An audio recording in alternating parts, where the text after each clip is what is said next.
Hey everyone, thanks for joining. We're gonna wait for a couple more minutes. On the line right now, we have myself and Darren. We'll probably kick it off in roughly at 11, I'd probably say 11:05, 11:08. Let's go with 11:08 as people start joining. As a reminder, if you have any questions, please populate them in the 500 strong Slack channel in the AMA. I'll be taking the questions when we get to that section by those who have uploaded the most. So we'll wait for a little bit.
All right, Dan, are you ready? It seems like the numbers are out a little bit right now.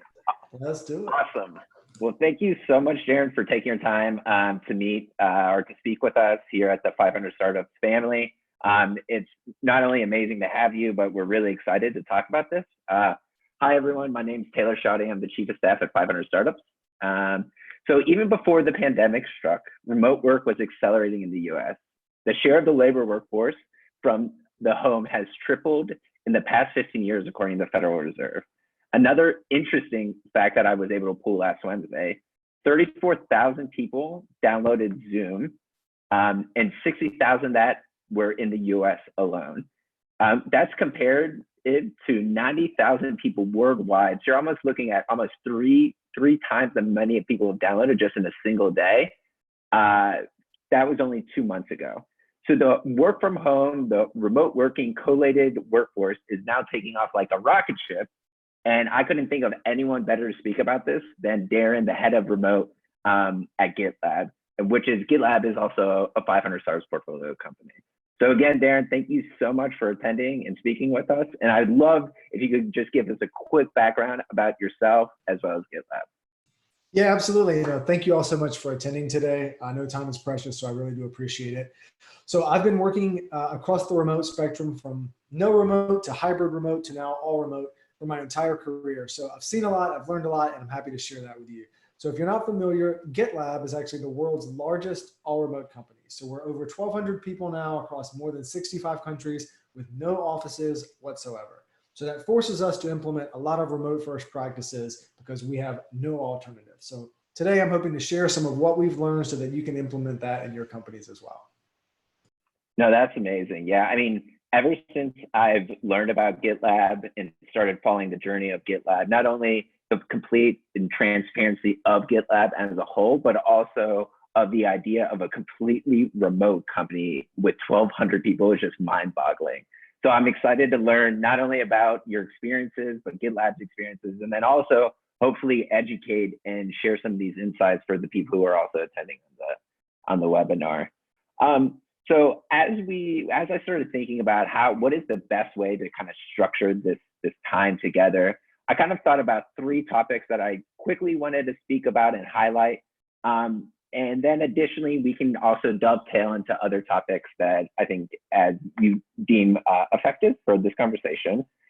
So the 3 topics that I was thinking about was how to operate and run a remote workforce. The other one was building a remote culture. And then also being a venture capital firm and then thinking about the future. What does the future of the work look like, especially with this now co-located remote working environment? So each of these sections, I would like to maybe take roughly around 10 minutes or so to speak about. At the end, as I spoke about earlier, we'll be opening it up to Q&A.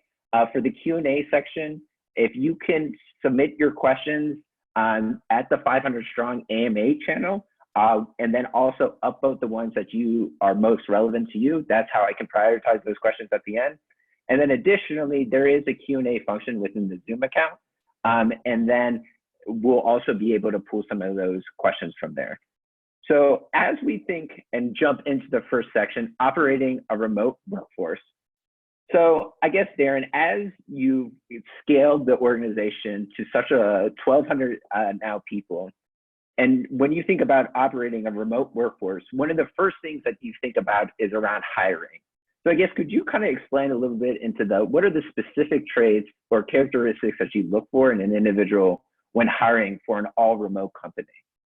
Yeah, no, it's a great question. And I'm going to reference our handbook a lot. So for those that aren't familiar, GitLab has no internal handbook. We only have one handbook and it's public to the world. So if you Google GitLab Guide to Remote, you'll find the remote section of our handbook, which is most relevant to the discussion today. But if you printed the entire handbook, it would be over 3,000 pages. So it's pretty encompassing. And of course, if you're just starting a handbook now, you'll start with one page and grow it. But the reason I prefaced with that is you'll notice on our values page, I would definitely encourage you to Google GitLab values. And don't just look at the overarching values, but the sub-values beneath them that really substantiate what they mean. You'll notice in there that we look for people that are managers of one. So this is an essential trait in a remote team because no one can micromanage someone who is remote. There's no office to look over someone's shoulder, not that you would want to be doing that anyway. So I see remote as a great forcing function to break out of those old school micromanagement norms. So what is a manager of one? It encapsulates a lot and it's a little bit different from person to person. But the main things we look for in hiring are for someone to be an amazing storyteller. And you think, why storytelling? Regardless of function, when you're in a remote team, you have to communicate asynchronously. It's likely that your team is not going to always be in the same time zone or in the same place. So whatever you communicate about a project or a status or an update, it needs to have an amazing amount of precision and detail around it. So we look for people that tell great stories because great storytellers can move projects forward and prevent blockers from showing up as they communicate with other employees. No, that's awesome. I mean, I think not only those values that are documented in the handbook can be applied to all remote companies, they can also be applied to companies that are either hybrid or also in person. And I think when you highlight the manager of one, it's really, and also storytelling, those are definitely characteristics. I guess, could you quickly maybe jump into how do you actually question or test for an individual who is a great storyteller or manager of one? If you could maybe provide a question or two that highlights that. Yeah, I mean, a lot of it kind of goes back to the sort of 101 SWOT analysis. It's pretty typical in an interview to ask someone to walk you through a situation that they faced at work where it was a challenge, something was thrown at them that wasn't necessarily in the job description. What did they do with that? What opportunities did they see? What actions did they take?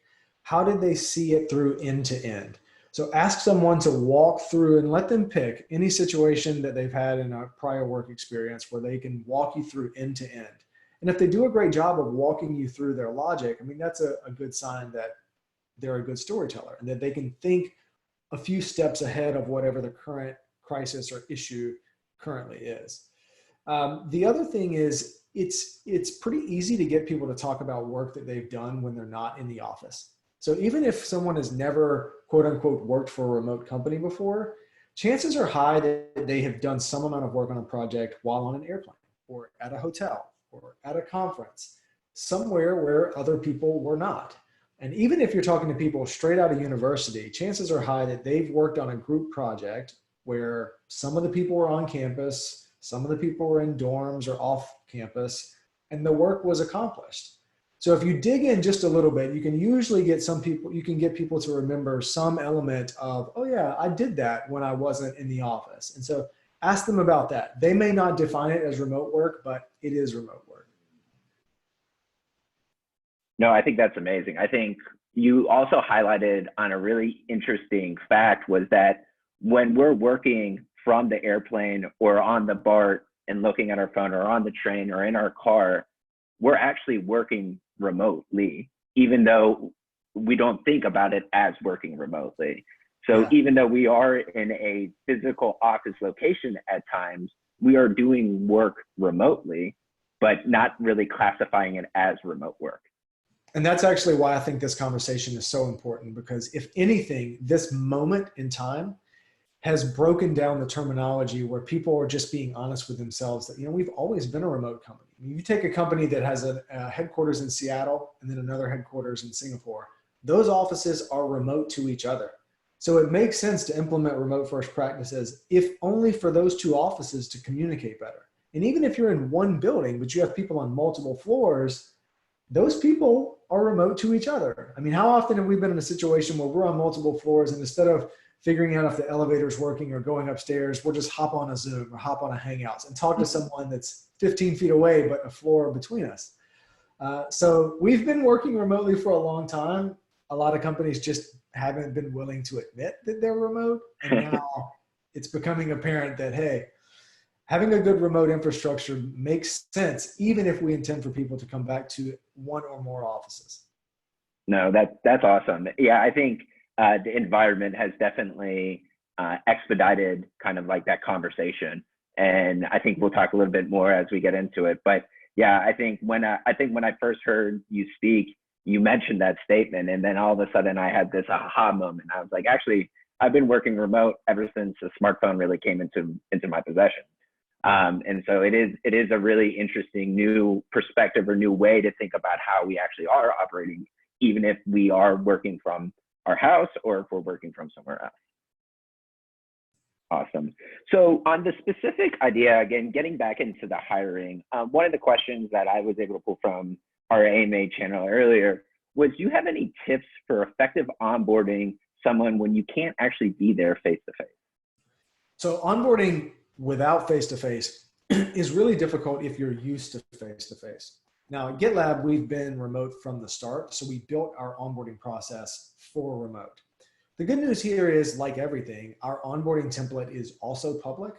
And so we use GitLab, the product, and an issue tracker to actually start someone's onboarding. And so we have over 200 checkboxes in this issue tracker, and it spans over 4 weeks. We segment it out by time so that when they start a job here, they know exactly what they need to do on days 1 through 5, 5 through 10, so on and so forth.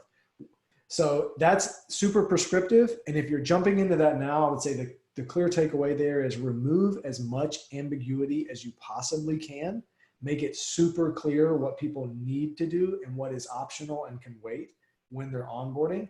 The other thing is make effort to connect with people through Zoom or voice calls, whatever they may prefer. And you'll find that some people actually love kind of solo self-learning onboarding. A lot of people that join GitLab love that they can do onboarding in isolation. That's just how they prefer to learn. So don't necessarily assume that everyone wants the FaceTime. You should use this opportunity to ask them, how do you prefer to learn? Do you want a lot of people? Should we just get on a Zoom call all day with other people that are starting this week?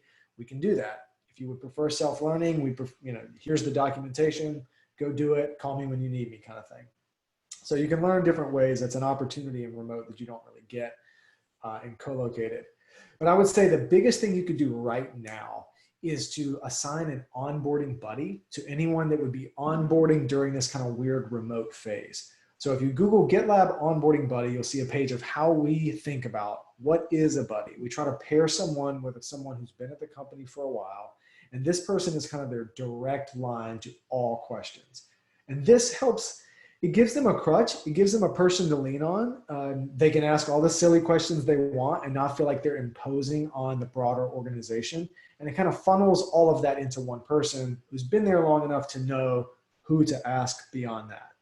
So even if you can't set up that documentation right away, you can at least assign someone an onboarding buddy so that they don't feel like they're walking through this thing alone. And I would say, don't let the onboarding buddy be the manager. Let it be somebody else in the company, a peer, where they can just have real talk about hey, this sounds crazy. You know, how do I get through this? Everything is a lot right now. And you want that person to be able to have empathy and lean on another person through the onboarding. Yeah, I think, again, a lot of similar characteristics. Not only being an all remote company, can you apply some of these procedures and standards, but you can also apply them being, a hybrid company or an on-prem company. And so, again, I think as the portfolio or companies who are attending, or any individual who's attending right now, you can really leverage the lessons learned, not only through GitLab and in their handbook and their transparency, but also take those and make modifications work best for your company as well. Yeah, absolutely. I mean, we're an all remote company, but we try to cater every piece of education that we produce to suit the broadest amount of people possible. So that even includes co-located companies. I think an onboarding buddy, even in a co-located company, would make onboarding better. So it's not like you have to be all remote for this to be applicable. No, that's amazing. I think as we speak about the handbook and kind of GitLab's philosophy, one of the things that I've also heard during your conversations a lot, and as well as it's documented or mentioned a lot in the handbook, was around the importance of documentation of being an all remote company, or really a co-located company, or just a company in general. So I guess, can you explain a little bit more around the importance of documentation and how does it work at GitLab? Yeah, so it's pretty common to hear the word documentation thrown around with remote companies, but I want to caution you, don't just dive into documentation without any strategy. In fact, at GitLab, we say we work handbook first. That's a very intentional approach to how we document. So if you just say document everything, then people like have Notion docs over here, Google Docs over here. It's just information everywhere. No one can find it. It doesn't serve any purpose. What you're really aiming to establish is a single source of truth for all of your company policies, your FAQ, the DRIs to different projects. Who do I contact if I need X?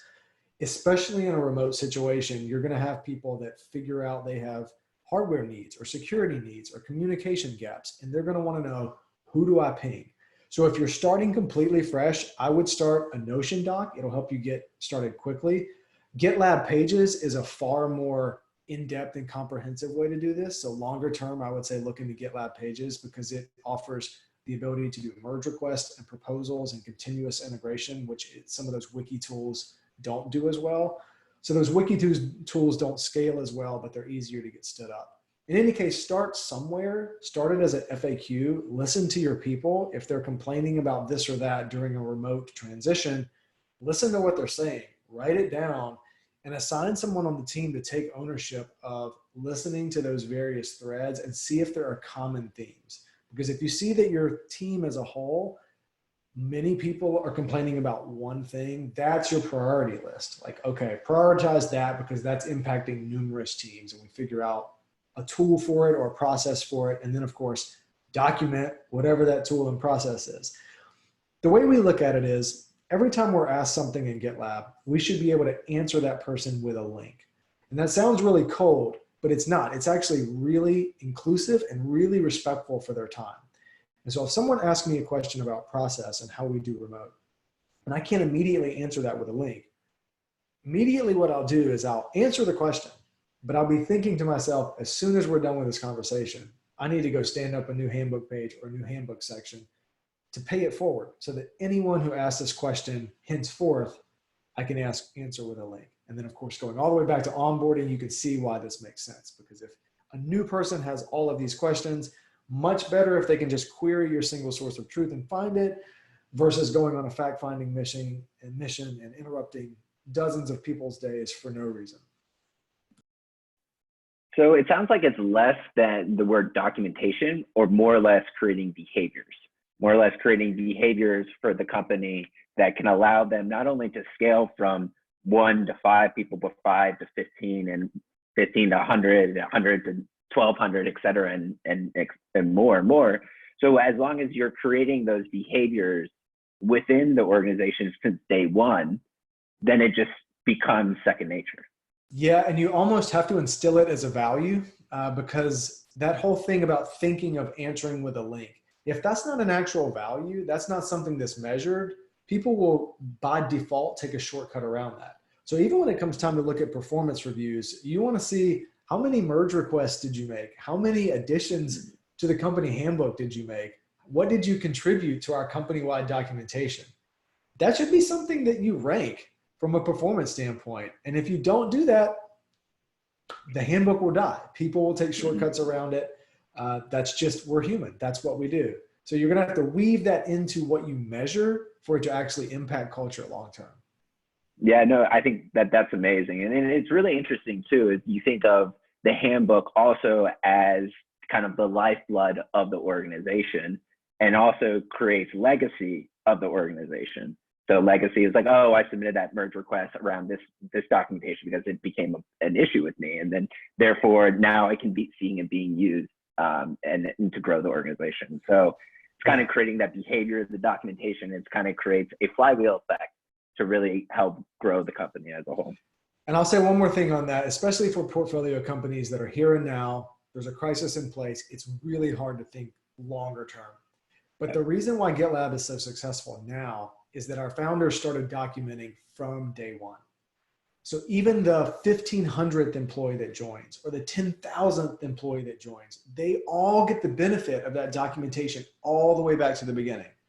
And so that enables us to be way more efficient, and it becomes more important as we scale and as time goes. Anything that you documented only gives you more leverage as you go.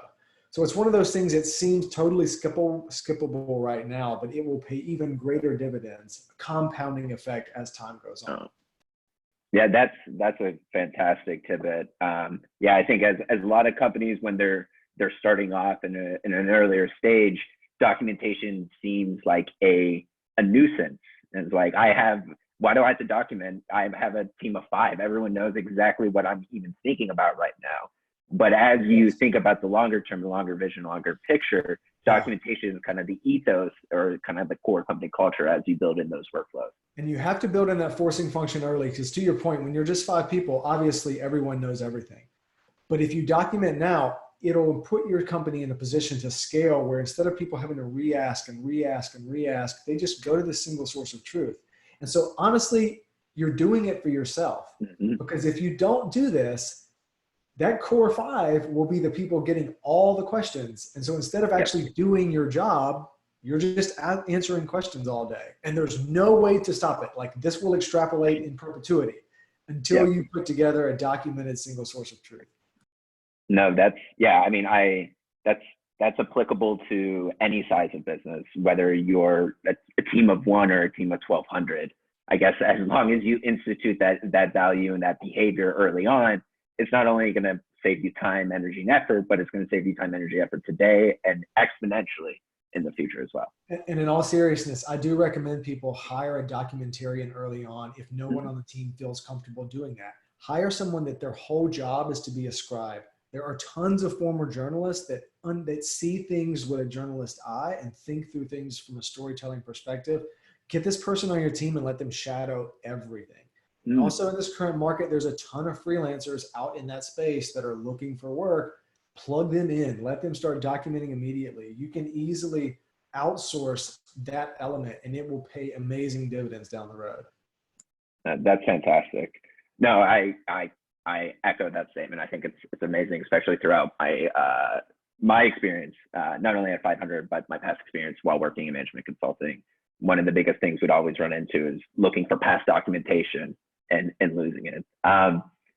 So one of the other items, kind of quickly jumping to just in essence of time, is around kind of business workflows. So as being a remote company, measuring productivity, I guess that's one of the larger questions that I see coming up. It's like, how do I measure how productive a team is or team member is if I can't necessarily see them? Because that's kind of how, when we're learning, is that even it's an intangible or it's a tangible ask is, hey, how productive are you? Or what did you work on today? You know, oh, I see this person's at the office from 9 a.m. to like midnight, so they must be super productive. How does GitLab think about productivity being a completely remote workforce? So at GitLab, we measure results, not hours. Very simple. And I love this question because I get the heart of it is good. Like I get where it's coming from, but it's hilarious because when you have a performance review, do you really sit down and say, this is how many minutes of the last quarter that I saw you working? And I'm so proud. Like no one talks about that. It's not about how many minutes you visibly saw someone in a seat. So the answer is, however you would measure them in the office, measure them in their home office. And if you don't have a good answer to that, it's because the leadership doesn't have objectives and key results mapped out. So now it's back on leadership to think through, why do we have so much ambiguity in our job descriptions? We should get really specific about what we expect from every person on the team. And of course, what that is measured in is going to vary depending on function. So if you're in marketing, maybe that is amount of press articles that we got with a certain messaging being top of mind. If it's on the engineering side, maybe it's the amount of merge requests and contributions to code that were processed. It can be different for every function, but it needs to be something you can actually measure. And so this kind of forces management who's been letting that slide to just get real with themselves and say, we need to put together better metrics to measure on. It's as simple as that. And it should be the same as if you were in an office environment. The trick is, in an office environment, to your point, so much of praise and promotion just goes to whoever has the best office etiquette. And the great thing about a remote environment is it breaks down that political bureaucratic wall and it just gets down to brass tacks. If you're doing your job, great. And then get out of your home office and go enjoy life. That's the whole purpose of being remote. Be efficient, get done what you need to get done, and go recharge. No, that's amazing. I think also when you think about the level of productivity you can generate is if you are a manager of one and you have control, then you can set your hours, you can set certain behaviors in place in order to operate at your most efficient and productive workforce. Therefore, you'll be able to drive better results. And just because you're at the office longer doesn't necessarily mean you're the most productive.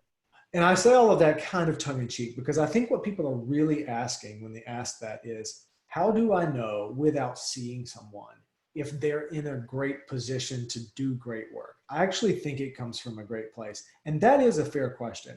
If you can't physically, visibly see someone, you're going to need to ask them more often or give them a very open door to ping their manager and say, I have this blocker today. Maybe it's just something that's happening in real life. Maybe it's mental health. Maybe it's something that's happening at work.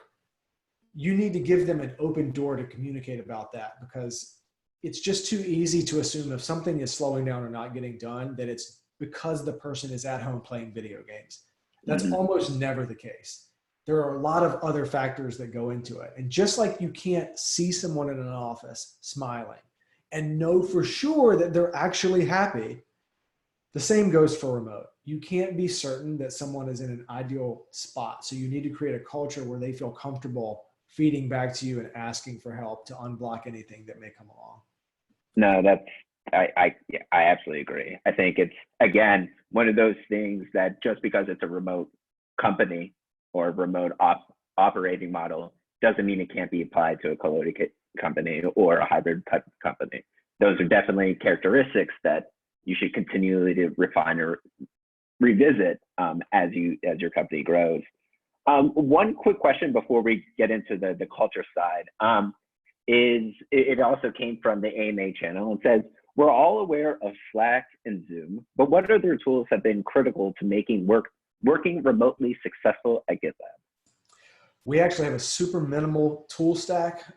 We use Gmail, Google Suite, Zoom, Slack, and GitLab, the products. We use GitLab Issues, GitLab Pages. And that's pretty much it. We have a few specialties, like on our marketing operations side, they'll tap into Salesforce and Marketo. We have a few specialty things that only certain teams use. But in terms of the blanket tool stack for the whole company, we really boil it down to those four. And especially for companies that are being thrust into work from home, my advice is to actually minimize the tool stack as much as you can.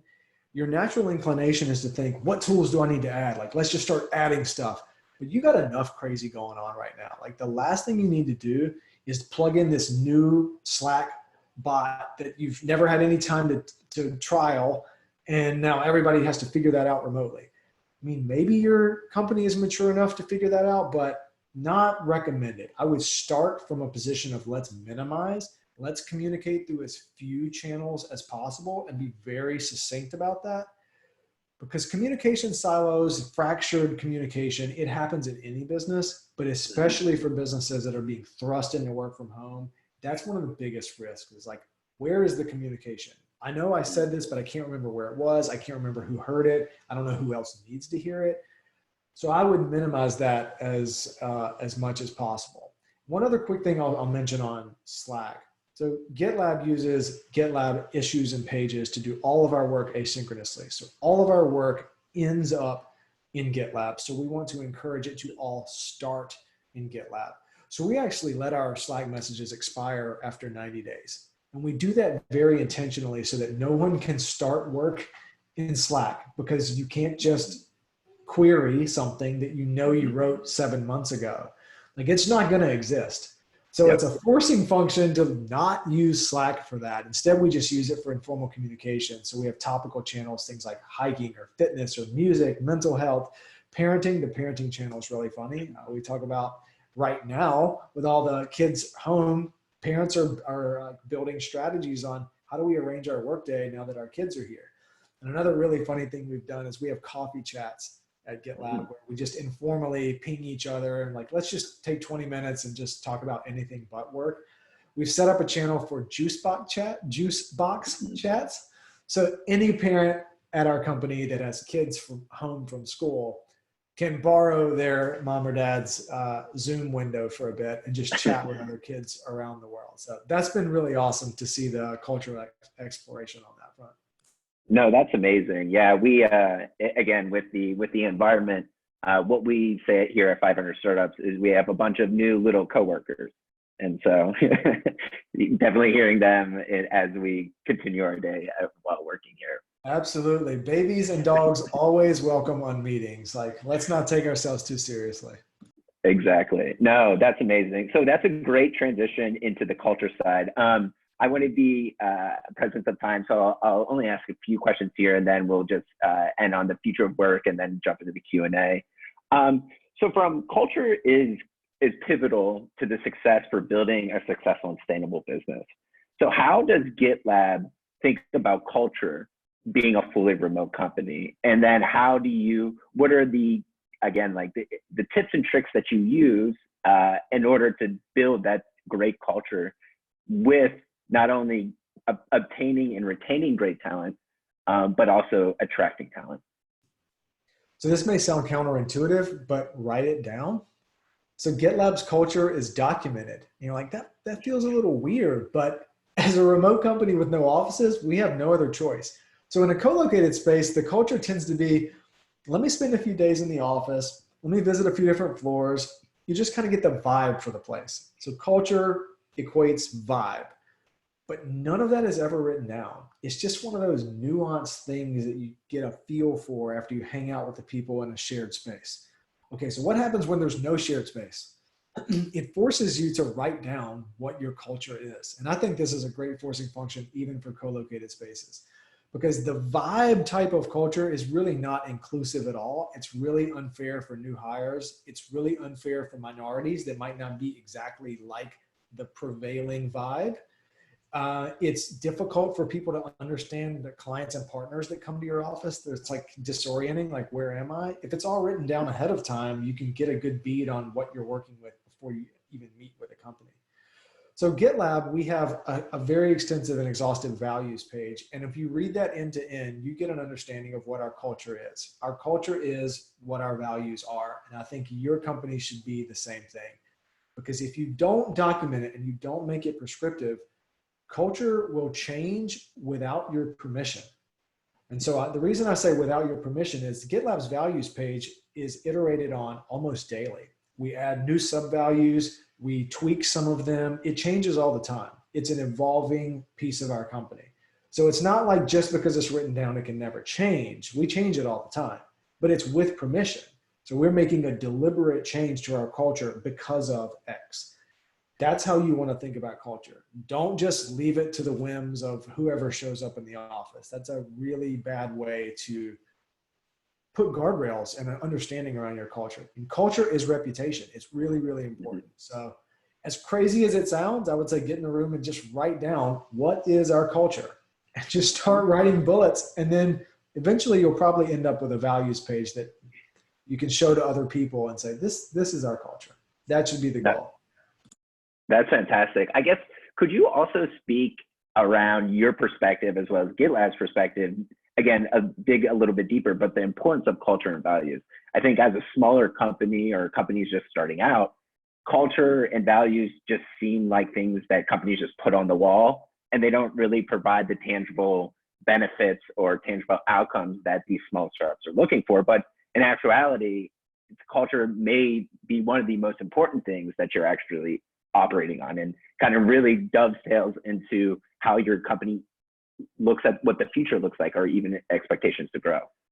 So I'd love your perspective on around how important culture and values are, not only to GitLab, but also kind of like the growth of GitLab over the years.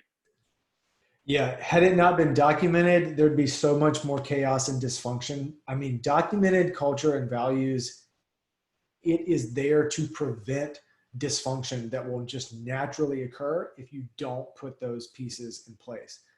And the reason why you should do it is because it just makes your life better. It makes everyone's life better. There will come times in your organization where you need to make a decision, and it's not super cut and dry on what the decision should be. Like, there will be sacrifices no matter what when this decision is made. But if you've already documented what is the culture, what do we believe in, what are our North Stars, you just go reference that. And GitLab even puts a hierarchy of our values so that if two values could be in competition or be used as an argument for a certain decision, we have them ranked where it's very clear this one will take precedence over this one if they are at odds with each other. It's never binary.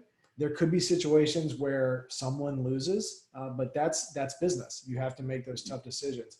But it is important to have that documented so that it's super transparent to the entire company why a decision was made. The entire company can go reference that values page and say, yeah, like that was a tough decision, but this is how they're ranked. This is what we believe in. And I totally see how that decision maps back to that.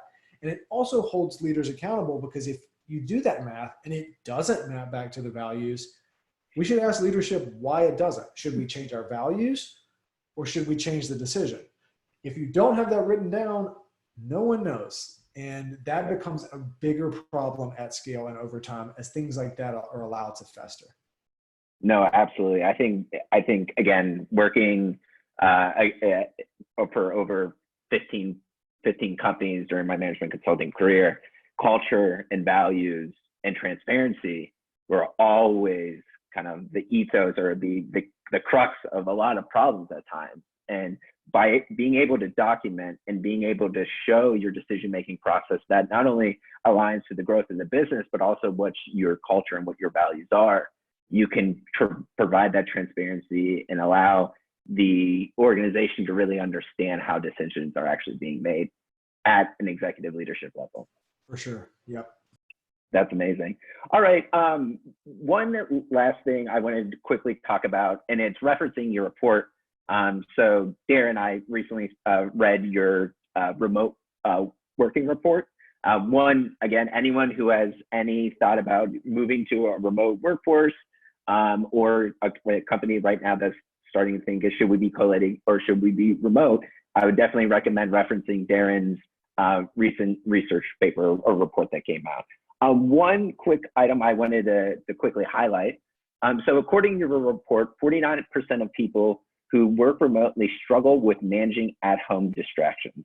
What tips and tricks do you have for these? Yeah, so for anyone who's interested, just Google GitLab remote work report. We just put out an amazing amount of data. We surveyed remote workers from around the world to give you some insights on what makes a remote worker tick. What are their challenges? Why do they do what they do? So if you're in a leadership position where now you have to manage a remote team, download that, look at that. It'll give you some insights into how their brains function. So yeah, around half of the people we surveyed said, at-home distractions are an issue. again, not terribly different than the office. You probably find about half of people that go into an office would say, I struggle to get my work done because of in-office distractions, but how you approach them is very different. So the biggest thing I recommend if you're at home and you have distractions is try to create a separate space. This is easier for people with larger homes. I get it. If you're in the city with a 1-bedroom apartment, you're like, I don't have a separate room to work from. What do I do there? We have some people on our team that have actually stood up curtains, like just buy some curtains and some railing and make kind of this makeshift, anything you can do to create physical separation where work happens here and then life happens here. It'll help you mentally. It'll help you if you have family members to kind of understand, if I'm here, I'm working. If I'm not here, I'm not working. Kind of create those boundaries. I would say, especially if you have kids, have the conversation. Like, I'm working and now I'm not working. And so when I'm working, you shouldn't feel like you could come interrupt me unless you would usually commute to my office and interrupt me. Like, that should be the same threshold. Like, just because I'm physically here, you got to understand that I'm not actually here. But I would also say, give yourself some grace in that. I mean, take advantage of the fact that you're around friends and family more often. I mean, that's one of the beauties of it. So instead of just having to break from your office desk and go to the water cooler for 10 minutes, play with your kids, play with your pets, read a book, water a garden. I mean, do anything that you couldn't do, get some fresh air. Those are awesome opportunities that you have. And so I would say, don't just pass those over because you're just trying to copy and paste the office environment from into your home environment. No, those are fantastic. Yeah, I can definitely relate to that now being quote unquote forced to work remotely and trying to manage those at-home distractions, because originally going to work was how I separated work and life. Now that I don't have that, now I have to find and create an environment like that around me so I can create that separation. One other point I'll make here is, if you usually had a commute that you did something with that you didn't completely loathe, so maybe you got into a podcast, maybe you did some meditation, maybe you called your parents, whatever it may be, use that same time at home to ramp into your day and ramp out of your day. Do something intentional with that time. So say, all right, instead of my commute today, I'm going to do an exercise routine. Instead of my commute today, I'm going to take the dog for a walk. Instead of my commute today, I'm going to cook something that I'll meal prep for the week. Do something intentional with it, because if you don't, the lines between sleep and laptop get really blurred. And that's where people start to feel into like, oh my God, like all I do is work. I'm trapped in this isolation bubble. So I have found that if you're intentional about replacing your commute time with something else, it'll help you ramp in and ramp off. Now, after you've worked remotely for a long time, you can start living a non-linear day. You can live your day very different, but in the here and now, some amount of routine is appreciated to help you acclimate. So that's some advice for helping it not be so jarring right away. Oh yeah, absolutely. No, I can definitely relate to that. I'm definitely going to take that home and to find my own ways of ramping back into work instead of downing a pot of coffee. So exactly. Awesome. All right. You'll be healthier for it as well. Yeah, exactly. I just wanted to quickly talk before we open up into Q&A, and maybe if you can just highlight it just shortly, because we only have roughly around 15 minutes for the Q&A. But thinking about the future of work, 5 years from now, are we actually even speaking about the word remote, or is it just going to be called work? And what's your perspective on the remote work / co-location, and how do you see that growing over the next couple of years? I initially thought that in 10 years, we wouldn't call it remote. It's going to be hilarious. Like, it'll just be work.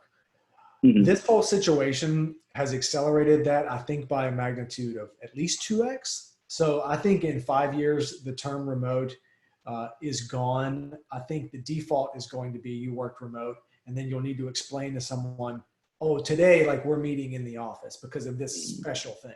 So that is turning on its head. Like, right now, people generally only work from home if something special happens at home. For example, I need to be there for my kid's recital. I need to be there for the cable company they're coming, whatever. but otherwise my default is in the office. That's going to change after this, where people are going to go through this process and then they're going to look up in 3 months and they're going to say, I got all of my work done at a place that was way more fulfilling. I was healthier. I had no commute. The office politics went down. I spent more time with my family. I think I'm going to use the office as the special occasion now. So maybe if there's a big contingent of people that are in town, they flew in from internationally, sure, like let's get together and do a big thing in the office. But the defaults are going to start to shift. And I think this moment in time has really accelerated that, because it's giving everyone a taste of the freedom and autonomy that comes with remote all at the same time. So now we're all speaking the same language instead of just a few people that work remote championing how awesome it is. Now everyone gets a taste of it.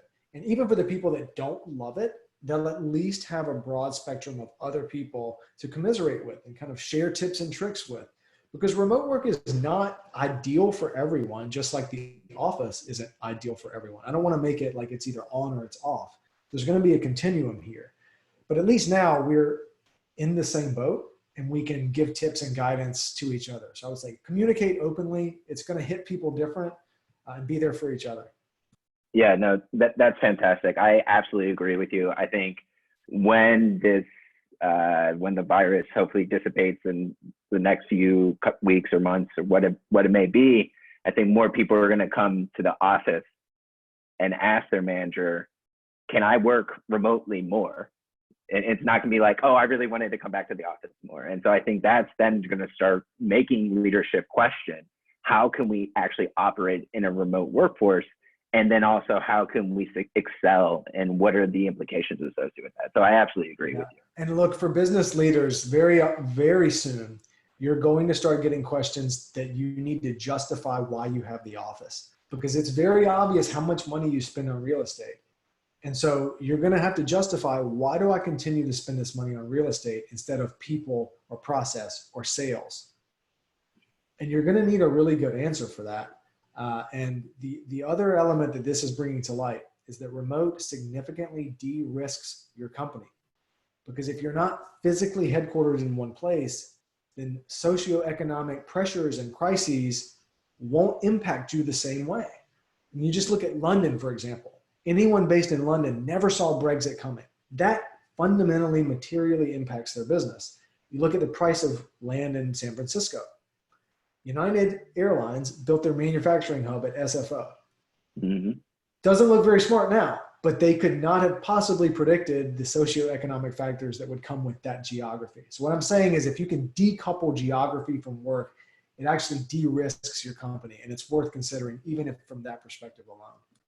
No, that's fantastic. And yeah, I absolutely agree. And I'd love to chat with you more about this. I think, again, the remote workforce, I think the microeconomic changes are coming down and it's creating a massive ripple. And again, I think we'll experience this more and more as we go. And so hopefully the word remote will be removed from our vocabulary and removed from our handbooks relatively soon. Well, before I let you go, Darren, I would love to talk about a few questions that came through. So I'm going to go to the AMA channel. Hopefully we can maybe answer 3 or 4 questions, and then we'll let you go. So for the first question, I'm just going to go, I'm going to bring up Leonard's question.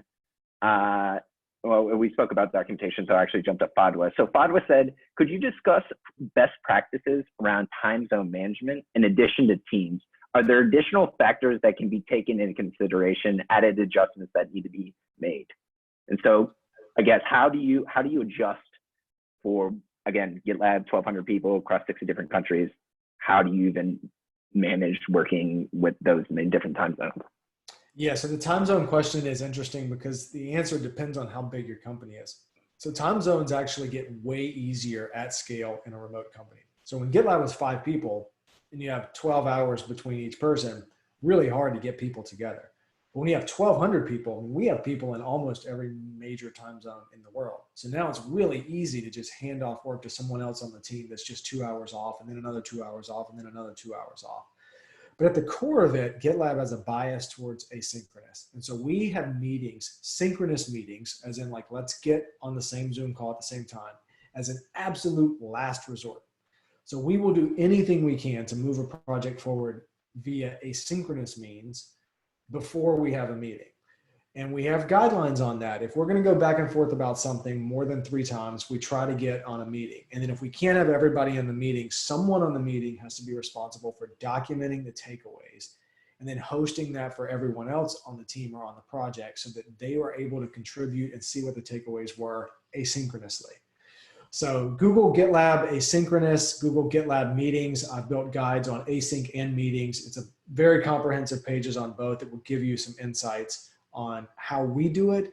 Take whatever you can and implement it in your company. I know it's not apples to apples when you're not all remote, but hopefully you'll find something there that's useful. No, yeah, I mean, I think that's one of the big questions too, is as your company grows and scales, how do you actually deal with those time zone? And again, like always, when in doubt, if you have a question, I would always say anything remotely, go to GitLab's handbook.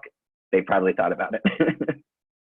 Awesome. So I'm going to go in the questions in the actual Zoom. So this is from Madden Kumar. She said, or he said, sorry. Do they have measures as well as parts of document which is public? So I believe all those matters, and maybe I can answer this for you, but those are all documented in the GitLab handbook. Following this meeting, we will be creating a blog post, and then we'll also be referencing where you can find this documentation. Again, when in doubt, Google GitLab, and then you'll probably find it there. Awesome. So the next question's from Matthew Stotts. What is the remote worker work from home skill set, and how do you measure it and hire for it? We briefly spoke about it earlier around the hiring techniques and being a manager for one, but I guess if you could maybe, I'll maybe modify this question a little bit. If you could maybe think of 5 characteristic traits that you're looking for, or 3, what would those characteristic traits be for a completely work from home worker? Yeah, the first one would be storytelling. I want to know, can someone explain to me how a project happened or how a situation happened end to end and does it make sense? Like, can this person tell a story either verbally or textually? Some people prefer to write it down. That's one thing. I want to know instances where they've been a manager of one. I want to see that they can operate without micromanagement and even without a lot of guidance, that they just can think 1 or 2 steps ahead. And you just offer that up in the interview and let people serve that back to you. Now, I will say this is more difficult to find at a junior level. It's just kind of, you can't really expect that out of someone who's only been in the workforce for 1 or 2 years, and you're going to need to be more accommodating for that. But you can still ask for instances of that being exemplified in university. But I think far and away, if you have the ability to just clean slate, we're going to start hiring remotely. What you look for is people that value autonomy and flexibility over everything else. So let me give you an example. If you're looking at a co-located job offer, this company might be able to offer a salary, a job title, maybe company prestige, stock options. That's basically it. In a remote company, you can also offer what I think is the last competitive advantage for any company, and that is the ability to live and work anywhere, wherever their soul is most fulfilled. So if you're engaged with someone and they say, you know, like, I'm tired of living in a pressure-packed city. My actual home is in Sioux Falls or Fargo, North Dakota, or wherever that may be, Cambodia, Vietnam. If that is their number 1 priority, if you ask them to rank those things and they rank that number 1, you know that you're talking to the right person. And the mindset of this person is, I'm willing to go to the ends of the earth for this company and be loyal to this company, because they're enabling me to have motion and to live where I want and to travel. That kind of freedom is not everywhere. I do think it's becoming more of a thing, so it will be a diminishing competitive advantage as time goes on. But for here and now, especially for small startups where cash flow isn't as prevalent as some of these major companies, and you don't want to worry about your employees being poached by the mega monolithic multinationals of the world, offering that freedom and flexibility is a major trump card And at GitLab, we have over 85% voluntary retention. And that is largely because people can live where they want to live. And if that matters to somebody you're interviewing with, they're probably going to give you their all and stick around because they appreciate that. No, that's fantastic. And I think that's kind of also been one of the biggest competitive advantages GitLab has been able to offer. And also being able to not only perform remote or be able to work remotely, but also to perform at exponential levels, which is amazing. I think this is the last question that I'm going to go with. But can you provide a few best practices for work from home or remote equipment and bandwidth? What do you spec and what do you pay for? Yeah, this is a great question. Get the fastest internet you can. Honestly, I think like DSL or below, you're going to really struggle. I would say cable at a minimum. And I really recommend redundancy. And so anyone that's going to work from home from a significant amount of time, go get a Verizon hotspot or an AT&T hotspot, or if you're in an international location, whatever your best carrier is, go get a hotspot so that you always have a second internet connection on hand at home. And then of course it can travel with you. This is vital. I mean, I live in North Carolina and a hurricane will come through and knock power and internet out. And the only way to work is to unplug, use a laptop and a hotspot. And so you do what you got to do. Definitely have redundancy on that front. I would say lean into your workspace. There's a GitLab workspace guide. Don't assume that just being hunched over a kitchen table on a 13-inch laptop is going to give you maximum productivity. Look into external monitors, look into ergonomics, get an external keyboard and mouse, invest decent money in a chair. I mean, this is your office. And if you went into a co-located space, you're going to have many thousands of dollars worth of equipment to make you optimally productive. And to whatever degree you can, you need to mimic that at home. And I'd say for leaders, be flexible on the spending. GitLab, we allow people to spend company money as if it's their own. And so we have a lot of people that they have certain accessibility needs and they're able to craft a home office specifically for them. Be more lenient during these times. Make sure people have the equipment they need. It might be a bigger expenditure, but you're going to be setting people up for comfort and success and ultimately health. No, that's fantastic. I think that's one of the questions too, is like all of a sudden everyone had to start working remotely and they realized their workforce wasn't even really set up to work remotely. And then now all the questions come and how do I even build my remote workforce or sort of my remote office? Yep. And look, it's not going to happen overnight. I've been working remotely for 14 years now and my office still changed. I actually just got a boom mic that I'm going to hang this podcast mic up on after the fact. So we're going to get a little bit better. So don't expect it to happen overnight. Iterate, as with anything, iterate on your workspace as well. Awesome. Well, Darren, thank you so much for all of this. And again, sorry for if I have an echo in the background. My earpods died, so I think I need to invest in some work from home equipment. But hopefully everyone found this conversation to be very helpful as you navigate these new waters or existing waters of working remotely. I want to thank Darren for taking time out of his busy schedule to speak with us. Also, I wanted to thank the 500 team behind the scenes that made today possible, especially Emily, Trafton, Zena, and Natalie.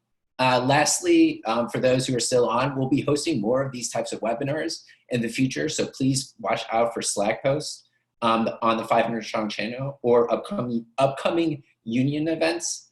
We're also publishing a blog post following discussion with a link to the recording for those who couldn't attend. And Darren, I guess in the meantime, how can people come in contact with you, or where can they follow you, et cetera, things like that?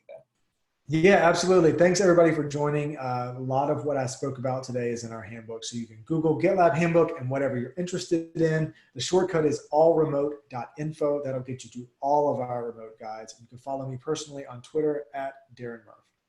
Awesome. Yeah, we'll share all that information in our blog post. And so again, thank you everyone for attending. And as a reminder, please wash your hands. All right, everyone, have a great rest of your day and I'll chat with you later. Bye.